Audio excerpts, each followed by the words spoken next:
Chapter 39.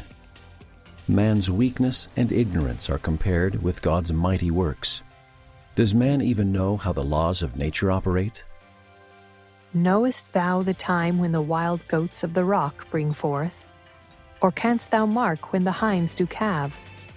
Canst thou number the months that they fulfill? Or knowest thou the time when they bring forth? They bow themselves, they bring forth their young ones, they cast out their sorrows. Their young ones are in good liking, they grow up with corn. They go forth, and return not unto them. Who hath sent out the wild ass free? Or who hath loosed the bands of the wild ass? Whose house I have made the wilderness, and the barren land his dwellings. He scorneth the multitude of the city, neither regardeth he the crying of the driver. The range of the mountains is his pasture, and he searcheth after every green thing. Will the unicorn be willing to serve thee, or abide by thy crib? Canst thou bind the unicorn with his band in the furrow? Or will he harrow the valleys after thee? Wilt thou trust him because his strength is great? Or wilt thou leave thy labor to him? Wilt thou believe him that he will bring home thy seed, and gather it into thy barn? Gavest thou the goodly wings unto the peacocks, or wings and feathers unto the ostrich, which leaveth her eggs in the earth, and warmeth them in dust, and forgetteth that the foot may crush them, or that the wild beast may break them? She is hardened against her young ones, as though they were not hers. Her labor is in vain without fear, because God hath deprived her of wisdom, neither hath he imparted to her understanding. What time she lifteth up herself on high, she scorneth the horse and his rider. Hast thou given the horse strength? Hast thou clothed his neck with thunder? Canst thou make him afraid as a grasshopper? The glory of his nostrils is terrible. He paweth in the valley and rejoiceth in his strength. He goeth on to meet the armed men. He mocketh at fear and is not affrighted, neither turneth he back from the sword.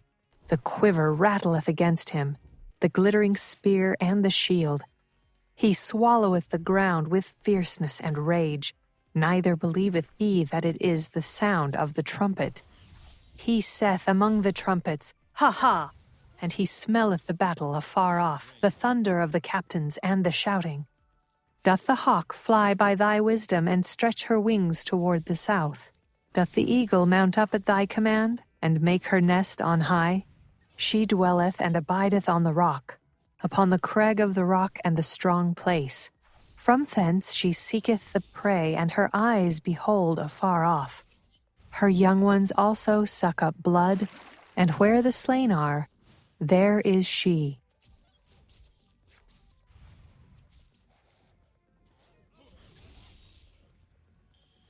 Chapter 39. Chapter 40. The Lord challenges Job, and Job replies humbly. The Lord speaks of his power to Job. He asks, Hast thou an arm like God? He points to his power in the behemoth. Moreover, the Lord answered Job and said, Shall he that contendeth with the Almighty instruct him? He that reproveth God, let him answer it. Then Job answered the Lord and said, Behold, I am vile. What shall I answer thee? I will lay mine hand upon my mouth. Once have I spoken, but I will not answer, yea, twice, but I will proceed no further. Then answered the Lord unto Job out of the whirlwind, and said, Gird up thy loins now like a man. I will demand of thee, and declare thou unto me. Wilt thou also disannul my judgment? Wilt thou condemn me that thou mayest be righteous? Hast thou an arm like God? Or canst thou thunder with a voice like him? Deck thyself now with majesty and excellency, and array thyself with glory and beauty. Cast abroad the rage of thy wrath, and behold every one that is proud, and abase him.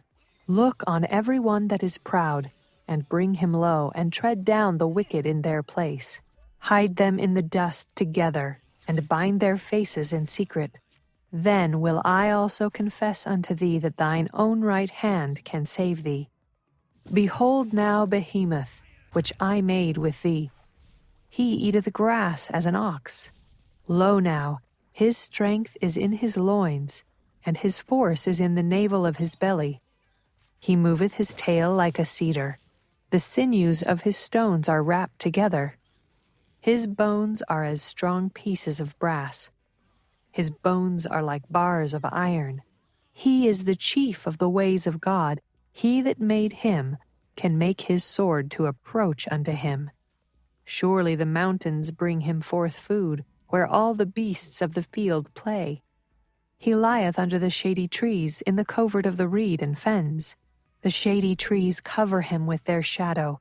The willows of the brook compass him about. Behold, he drinketh up a river, and hasteth not. He trusteth that he can draw up Jordan into his mouth. He taketh it with his eyes. His nose pierceth through snares.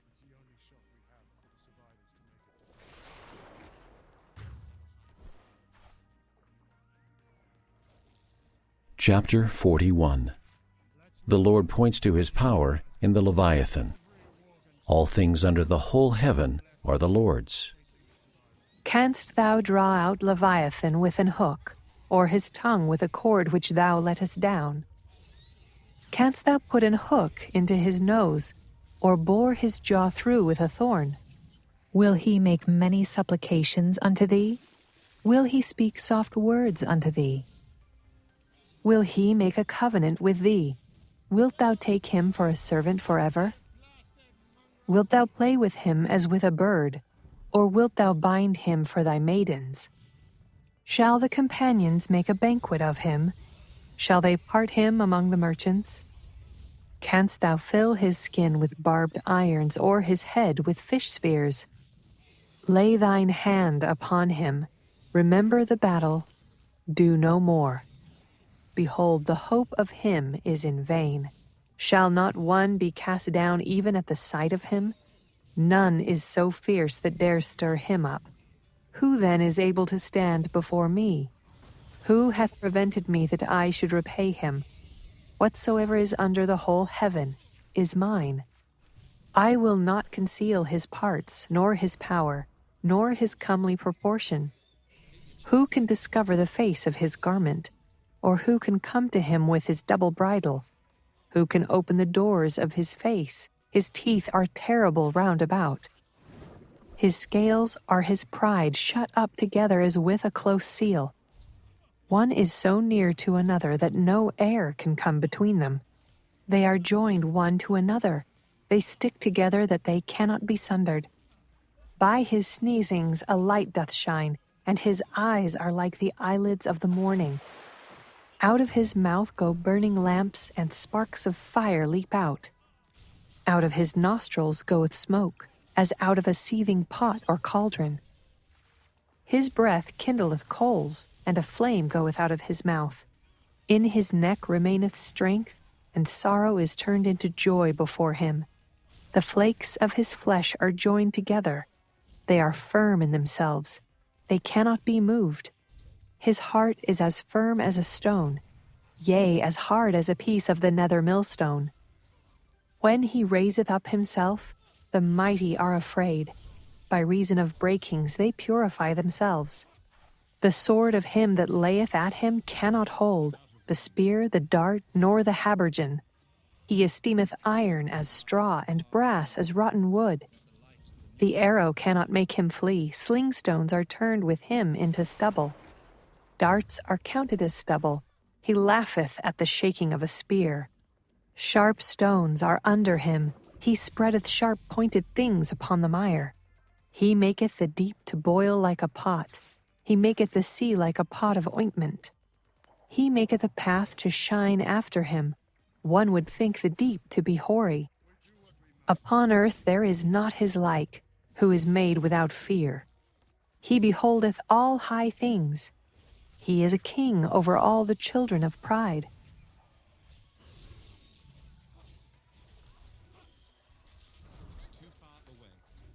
Chapter 42. Job repents in dust and ashes. He sees the Lord with his eyes. The Lord chastises Job's friends, accepts Job, blesses him, and makes his latter days greater than his beginning. Then Job answered the Lord and said, I know that thou canst do everything, and that no thought can be withholden from thee. Who is he that hideth counsel without knowledge? Therefore have I uttered that I understood not, things too wonderful for me, which I knew not. Hear, I beseech thee, and I will speak. I will demand of thee, and declare thou unto me. I have heard of thee by the hearing of the ear, but now mine eye seeth thee. Wherefore I abhor myself, and repent in dust and ashes. And it was so that after the Lord had spoken these words unto Job, the Lord said to Eliphaz the Temanite, My wrath is kindled against thee, and against thy 2 friends, for ye have not spoken of me the thing that is right, as my servant Job hath. Therefore take unto you now 7 bullocks and 7 rams, and go to my servant Job, and offer up for yourselves a burnt offering, and my servant Job shall pray for you. For him will I accept, lest I deal with you after your folly, in that ye have not spoken of me the thing which is right, like my servant Job. So Eliphaz the Temanite, and Bildad the Shuhite, and Zophar the Naamathite went, and did according as the Lord commanded them. The Lord also accepted Job. And the Lord turned the captivity of Job when he prayed for his friends. Also the Lord gave Job twice as much as he had before. Then came there unto him all his brethren and all his sisters, and all they that had been of his acquaintance before, and did eat bread with him in his house. And they bemoaned him, and comforted him over all the evil that the Lord had brought upon him. Every man also gave him a piece of money, and every one an earring of gold. So the Lord blessed the latter end of Job more than his beginning, for he had 14,000 sheep, and 6,000 camels, and 1,000 yoke of oxen, and 1,000 she-asses. He had also 7 sons and 3 daughters. And he called the name of the first Jemimah, and the name of the second Keziah, and the name of the third Curan-Happuch.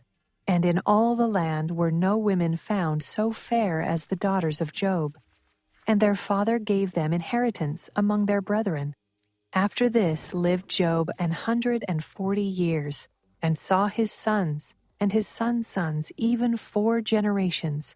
So Job died, being old and full of days.